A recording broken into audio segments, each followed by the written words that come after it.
Hello ദേശേ, അപ്പം തന്നെ വാട്ടായിട്ടുണ്ടായി കണ്ടാലോ? ആദ്യം തന്നെ ഒരു പഴം അങ്ങോട്ട് പുഴുങ്ങി തിന്നിട്ട് കുറച്ച് കപ്പയും ചിക്കനും അങ്ങ് എടുത്തു തന്നു. അത് ദഹിക്കാൻ വേണ്ടി നമ്മൾ കുറച്ച് പക്കാവിടെയും തെപ്പഴും തിന്നണ്ട് അടുക്കളയിലേക്ക് ചെന്നപ്പോഴത്തേക്ക് ഇവിടെ സവോള മാറ്റുന്ന കണ്ടുകൊണ്ട് കുറച്ച് സീന്തപ്പഴും തിന്ന് അവിടെ നിന്ന്.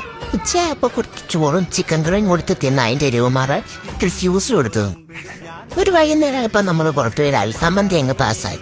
വലിയ തിരക്കേടുണ്ടായിരുന്നു. അങ്ങനെ കഴിച്ചുകൊണ്ടിരുന്നപ്പോഴാണ് ഒരു തന കിട്ടിയത്. ചിക്കൻ ഉള്ളിയ ബാക്കി ചോറെല്ലാം തല്ലിനൊരച്ചേറും. അങ്ങനെ അവസാനം പേര് എഴുതി ഒപ്പിട്ട് നമ്മുടെ കടലാണ്.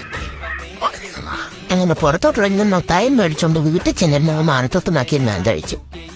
അപ്പോഴത്തേക്കും സൺഡേ ആയപ്പോഴത്തേക്കും നമ്മളൊരു കേക്കും തിന്നു. പിന്നെയും കുറച്ച് പക്കാവിടെയും തിന്ന് അവിടെ ഇരുന്നു. ഇച്ചിരി മഴത്തിന് വേണ്ടിയിട്ട് ഡയറി മിൽക്കും തിന്നു. അപ്പൊ പാത്രത്തിലേക്ക് കണ്ണിട്ട് നോക്കിയപ്പോഴത്തേക്കും ദേ കിടക്കുന്ന എനിക്കൊരു കേക്ക്. അതും കൂടെ തിന്ന് രാത്രി ഇത്തിരി ചോറും മീൻ വറുത്തും എല്ലാം കൂടെ തിന്ന് കഴിഞ്ഞപ്പോഴത്തേക്കും ഒരു മുക്കയും കൂടെ തിന്ന് അവസാനിപ്പിക്കാമെന്ന് വിചാരിച്ചു.